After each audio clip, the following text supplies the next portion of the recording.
folks, and welcome back to another Friday Night Spotlight brought to you by Jones Ford Buick GMC, your hometown dealer for more than 50 years.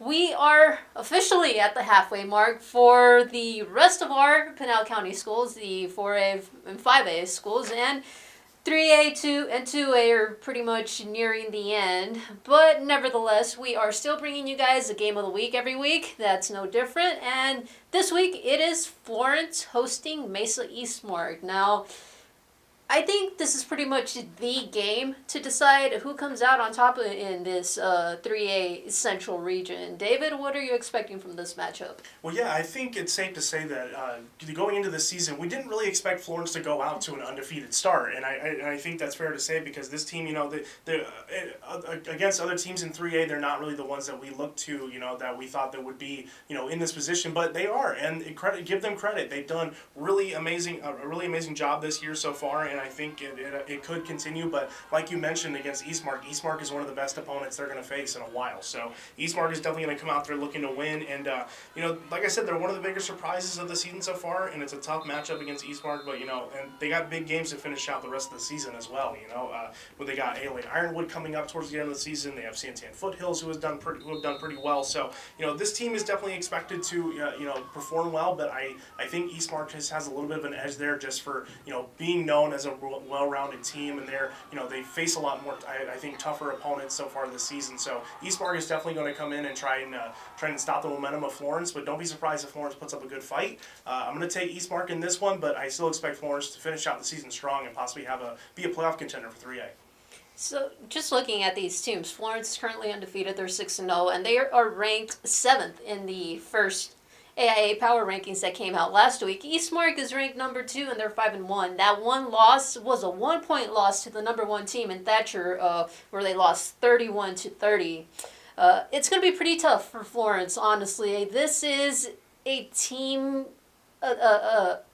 different type of caliber team that they haven't faced before. Just quarterback Mac Molander. He is currently 9th in the state for Eastmark. He has a 67% completion rate, over 1,300 passing yards, 17 touchdowns, 3 interceptions. And for Florence, honestly, my biggest question coming into this game is, how is Josh Jackson doing?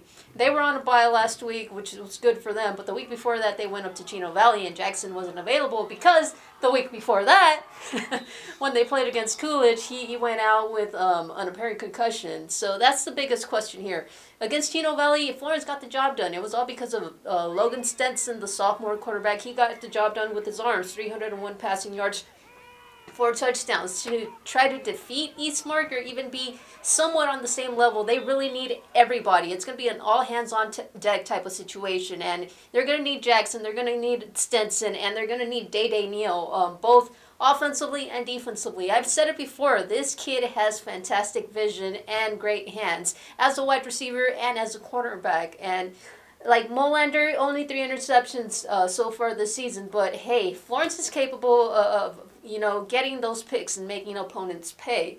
David, is there anything else you want to add about this game? Well, I'm glad you brought up Josh Jackson, his questionability of his availability, because he, like you said, is going to be an all-hands-on-deck kind of thing, and he is a game changer for them on that offensive side. And I'm glad you brought up the bye week as well, because we've seen it plenty of times where that bye week can either positively impact you with great rest, or it can, take you out of, your regular schedule and routine, where it can take you out of games and make you less competitive. So we're going to have to see how they react to having that bye week and going in against a tough opponent. It's not going to be easy, but again, I don't expect Florence to go down easily. I think they will put up a fight. It just depends on how much of a fight they can put up this Friday.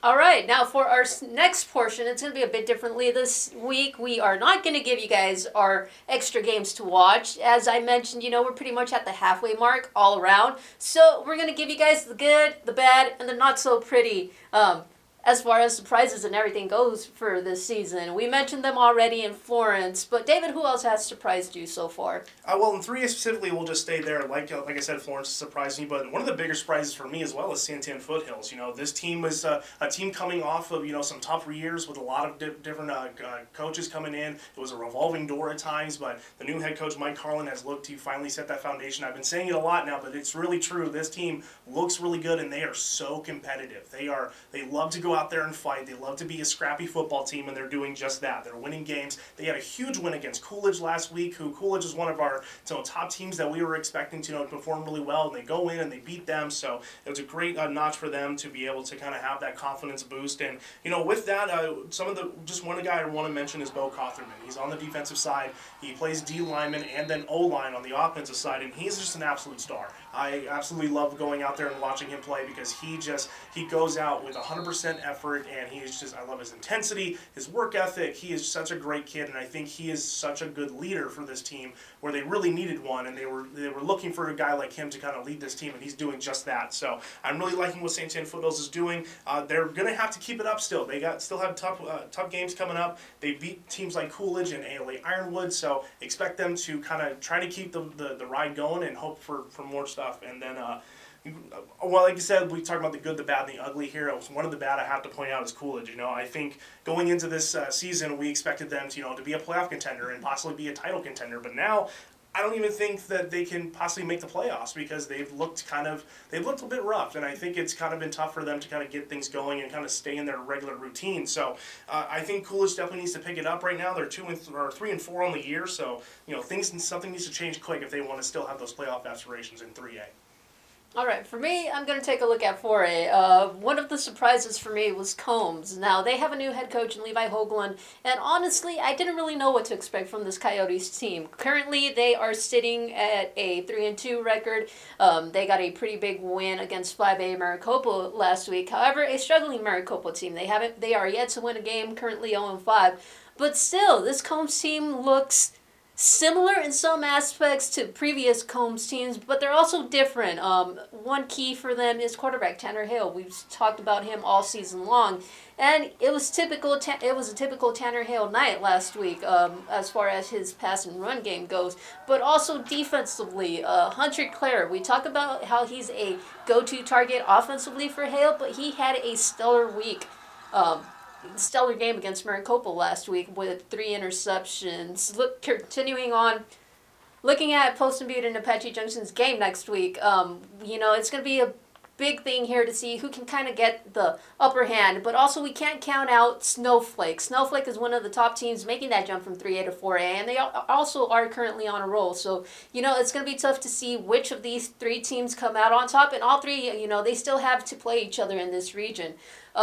David, is there anything else you want to add? Any other teams that have kind of surprised you? Yeah, I want to quickly go back down to 2A with Santa Cruz Valley Union. This team, going into the season, we expected it to be a little bit of a rough patch for them after, a previous head coaching change and new players coming in and relying on a lot of younger talent. And we were right through the first 3 weeks. They were 0-3. They were looking for their first win, and then they finally got it, and they've come back around and have gotten back to 500 for a record. They're 3-3 now. They've won 3 straight games, and Nathan Harris and Jonathan Ramos continue to be the quarterback and running back pair that they need them to be on offense. And I think they're finally starting to figure it out. They've got their feet under them. New coach Thomas Cortez has finally, found his way in how he wants to coach and how he wants his players to perform.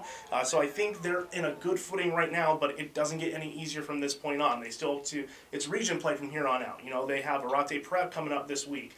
They're going to have to play Sequoia Pathway their final year of the game, and that one's going to be a tough game because those 2 teams always like to go at each other whenever they're going up against one another. And then they have San Pasqual squished in between those. So, this team is definitely going to be I'm going to have my eyes on them a little bit just to see if they can possibly squeak in there in that 2A playoffs, and I wouldn't be surprised if they do. But at the same time, I'm glad that it seems like they've gotten their feet under them and are working towards, going towards that winning record this year.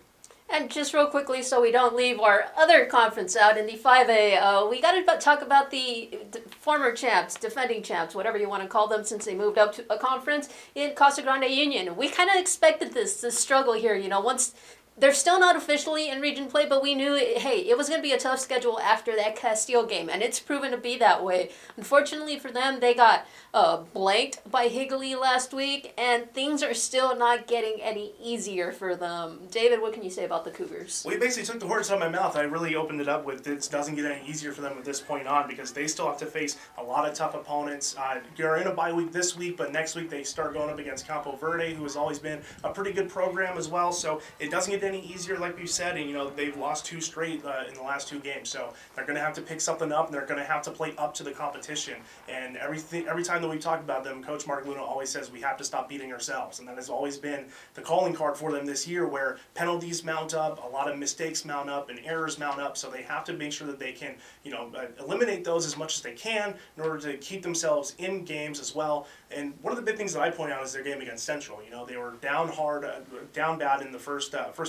Second half, they come out and their offense is crazy, but they also almost give up the game on defense because of penalties and just lazy play. So this team, this team has to be able to manage what they can do, and also realize that this is still a young team, but they still have a lot of talent, and they can reach that upper echelon if they try for it. So I expect Casa Grande Union to fight hard, but it's still going to be a tough schedule going forward.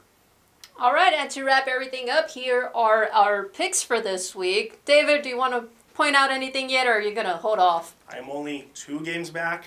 I think 2 games back, right? And I think if I just kind of keep my head and just focus on the prize, I've always said it's not about how you start, it's about how you finish. And I'm going to finish strong, I guarantee it. All right, and with that, be sure to check out Pinal Central over the weekend for all of your local football coverage, and be sure to tune in next week.